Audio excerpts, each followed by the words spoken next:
La première opération à faire, bien entendu, lorsqu'on veut utiliser R, eh bien, c'est de l'installer sur la machine sur laquelle on va travailler.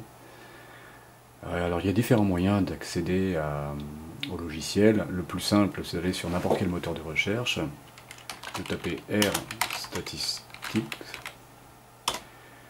On va tomber sur une page qui est généralement celle qui va nous intéresser, puisque ici, c'est la page où sont réunies l'ensemble des informations qui sont relatives à R.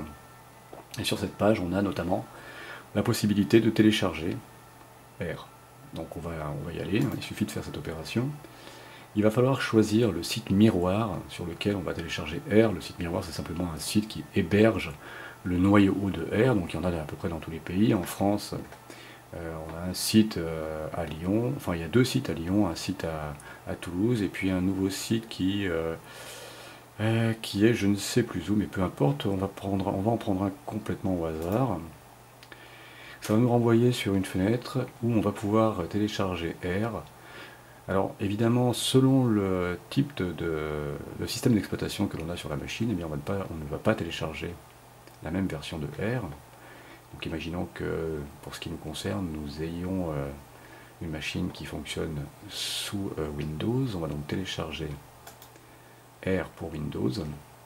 On va vous demander si vous voulez télécharger la base ou R sous une autre forme. Le mieux est évidemment de télécharger la base. Eh bien allons-y, téléchargeons R. On va enregistrer le fichier. Pour ma part, je l'enregistre dans téléchargement pour l'instant. Une fois que cette opération est faite, donc là il existe déjà, on peut simplement le remplacer. Donc une fois que cette opération est faite, eh bien on va pouvoir maintenant installer R sur la machine. Vous allez voir que c'est très simple, donc je ne vais pas le faire, ça n'a pas réellement d'intérêt.